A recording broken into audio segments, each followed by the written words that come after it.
I've actually dropped my water bottle onto a woman's head because when I was trying to get stuff. So don't do that. Don't do that. Hey, what's up, everyone? Today I'm going to be giving you a guide on everything you need to know before and during your flight. This is a follow-up on my last video of the ultimate packing guide for just having a carry-on backpack. And that video seemed to be pretty popular. People seem to be enjoying it. So I thought I'd just keep the ball rolling. And I'm going to be referencing a lot of different products and different things. It'll all be down in the description. I actually have something called the Ultimate Gear List. And basically, it just has everything that I use: travel gear, tech gear, clothing, security, finance.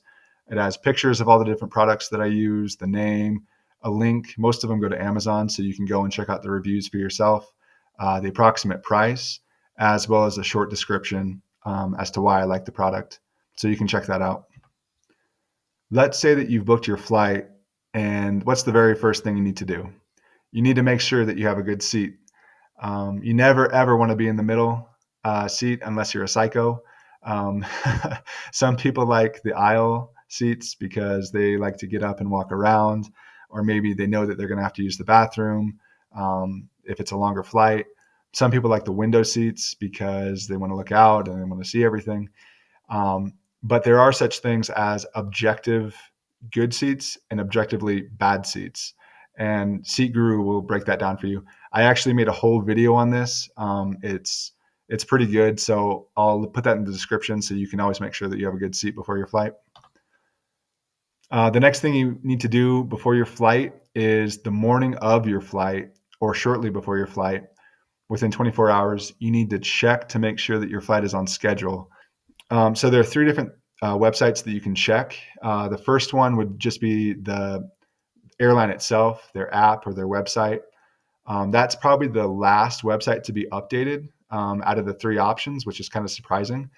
The second option is to just search the flight on Google. And the third option is to search the flight on flightaware.com. So like I said, you can go to the airline app or website directly, and it'll be updated eventually. And they'll probably text you or email you if there are any changes to the flight. But what I like to do is always just search the flight in Google. So say you have Southwest flight 1534, just type that into Google, hit enter. And Google has this really great user interface where it will tell you if the flight's on time or if it's delayed. It's really easy to look at. It's very user friendly. It'll be green if it's on time, and it'll say scheduled or on time, and it'll be bright red and it'll say delayed if it's delayed. So that's one way to check. The best way to check, it's maybe the most complicated because it has a lot of information, but it can be very helpful, is to go to flightaware.com. And what's cool about this is that it will track exactly where your plane is, no matter where it is in the world. Say you have a flight coming from, like the plane is coming from Seattle to Denver. You're going to get on the flight in Denver and then go on to LA. It'll show you exactly where it is in the sky. And so you'll see too, it has a weather overlay. So if there's a storm, you can see, hey, is my plane like being redirected, or is it having to do circles over the airport because it can't land because there's a storm or something? And this is really good because you can get a heads up before everyone else. So before the website or the app for Southwest is updated, before even Google is updated, you can check on this and see, ooh, it looks like there's a huge weather storm, a big weather front. A lot of flights are being canceled. And you can go ahead and you can change your flight early if you need to before everyone else has to change their flight. And it's just chaos with the customer service. So that's a really cool tip with flightaware.com. But I will give the warning. Sometimes your flight will say that it's delayed, but you have to keep a close eye on it. Say that a flight might get delayed by 5 hours. And you're like, oh, cool, great. I'm going to go keep exploring or doing whatever I'm doing. But sometimes the flights get, I don't know how to call it, maybe undelayed, where they actually go back to their original departure time. So I've almost missed flights because of this. I thought that, oh, my flight's delayed. Great, I have more time. But then they changed the time back. So just keep a close eye on it. When you're going to the airport, you got to research where you're going to park. And you might have a lot of different options. The first option, if you're driving, would just be parking directly at the airport. It's going to be a lot more expensive, but it's going to be really convenient. On the downside, you don't always know if the parking lots are going to be full or if they're going to be open. The other option is to park in a lot near the airport and to take a shuttle. This is going to be cheaper. It's going to take more time. So before you go, just use Google Maps and kind of like get a game plan. Have plan A, plan B, and maybe plan C, D, and E, because the last thing you're going to want to do is to have to figure it out at the last minute and be super stressed because you think you might miss your flight because you can't figure out where to park. So let's say, for example, we're going to go to Denver International Airport, and I just typed this into Google Maps, Denver Airport parking. And the first result that popped up is the official Denver Airport website that has Garage East. So if you've ever been to Denver Airport, you know that they have garages both on the east side and the west side. So it just popped up the east side as the first option. So I clicked on that, and this is what it showed. It showed the lot availability. I highlighted there in red the east garage. It says that it's open and that it's $30 per day. And I also looked down. Remember when I said that sometimes the various lots aren't open? So Long's Peak lot is closed, and I don't know why. Maybe it's under construction, but it's always good to check if you can to see beforehand, because you never know if something might be closed. I had that happen to me one time where I was trying to park in a certain lot, but it was full, and I was scrambling last minute, and it was stressful. So always have plan A, plan B, plan C for where you're going to park. But going back to Google Maps, if you didn't want to park at the airport and you wanted to save some money, you could just park somewhere close by. So here's an option. It's called US Airport Parking. It's maybe like 5 miles from the airport, not too far. So I went to their website, and you can see here it's offsite, but near the airport. They have a short shuttle service that goes very regularly over to the airport and will drop you off at whatever gate you need to go to. You can reserve your spot in advance. The cost is significantly cheaper. So $12 per day if it's covered, $17 per day. But what's also cool is when you do a little bit of research beforehand, they have a coupon that is for everyone to use for $2 off, but you have to just take a screenshot of it on your phone or print it out and show them when you're exiting, and it's $2 off. So that's pretty cool. And you can also guarantee that you have a parking spot. So let's say that you're debating whether you should drive to the airport or take an Uber or Lyft. The first thing that you're going to want to do is just take a look at how much would it cost in parking and how much would it cost to take an Uber and Lyft. Um, you can actually get dropped off at a hotel or a business close to the airport, and you can save money by doing this. I made an entire video on how to do this, and I actually saved $4. It's really easy to do. And what you can do is when you get dropped off at that hotel, you can hop on to one of their shuttles, and the shuttles regularly go from close hotels to the airports. They're always just going, going, going. And they're never going to ask you, hey, are you a guest? What's your room number? You can just get on the shuttle and tell them, hey, I'm going to Delta, and they'll just assume that you're a hotel guest. I don't know how morally ethical this is, but if it's eating at your conscience, you can also just walk if it's close enough. And this won't work everywhere. Obviously, some airports, are far away from things, but others are really close to like hotels and restaurants. So definitely look into this. Check out the video that I made. It's down in the description. So let's say that you're at the airport now, and this is a really cool tip. I don't know many people that have done it, but no, this is cool. So if you're, say, flying from Denver to LA, you can check the board and see, are there other flights going from Denver to LA on that same day? And what you might be able to do is you might be able to get on a flight earlier and with the same airline. So say, with Southwest, say your flight is at 3:30 p.m. and you see another flight departing at 2 p.m., you get to the airport super early because you just want to, be ahead of the curve.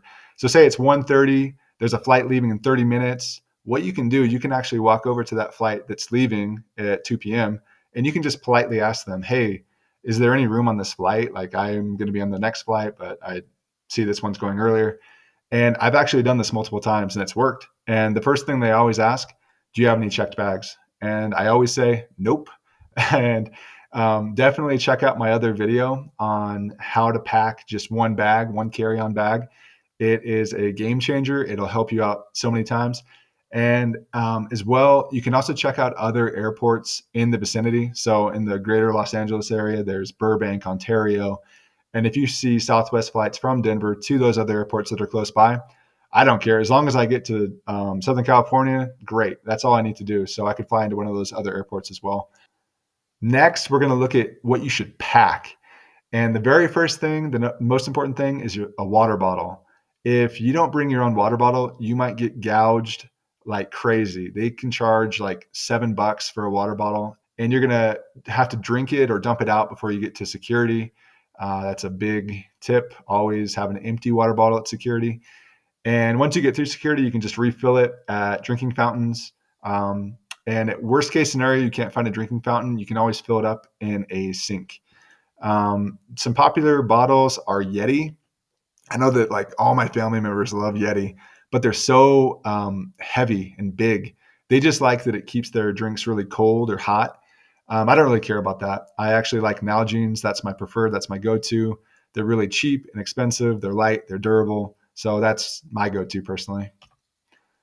You're going to want to pack some entertainment. So think about downloading the airline app, whatever you're flying, Delta, Southwest, Lufthansa, whatever the airline you're flying with.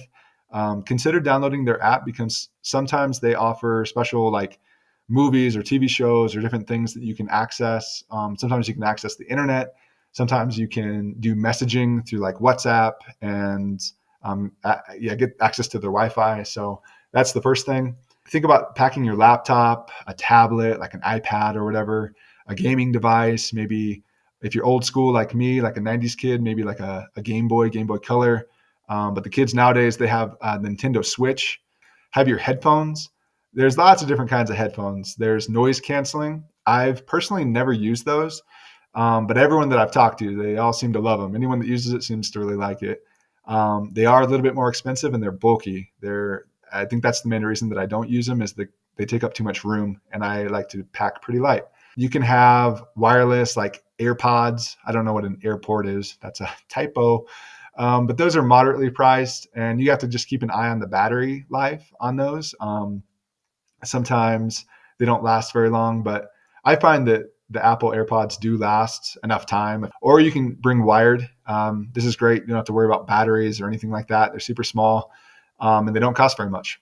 Another thing you're going to want to do, always download podcasts and audiobooks beforehand. The best option, if you don't have a public library card, go get one immediately. And with that library card, you can download their like e-reader or audiobook apps. They have one called Libby where you can reserve the books and download books in advance.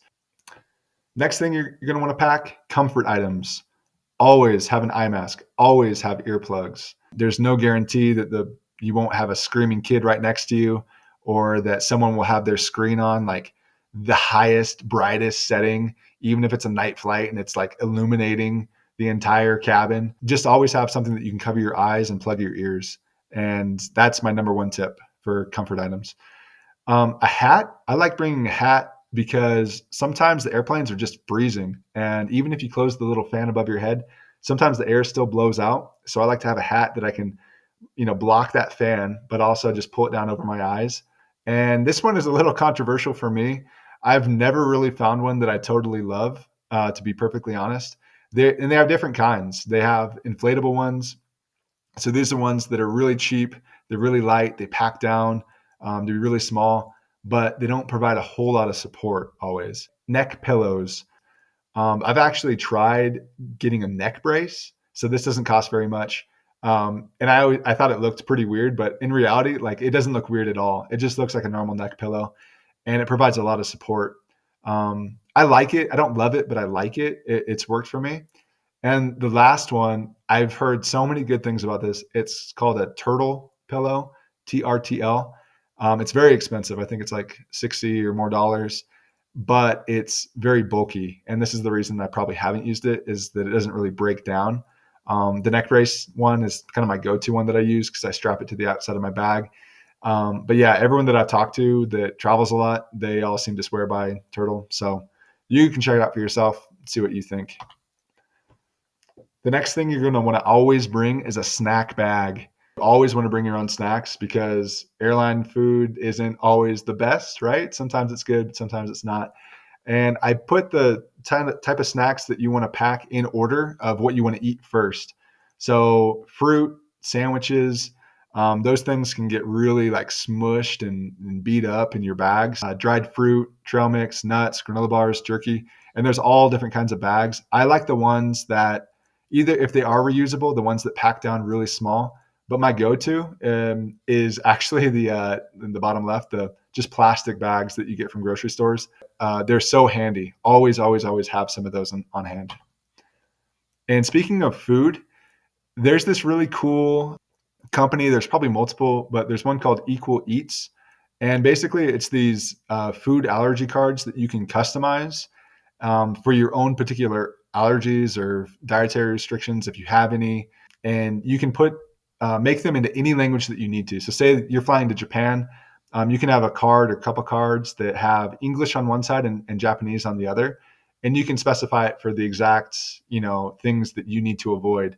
And you can show this to the airline workers.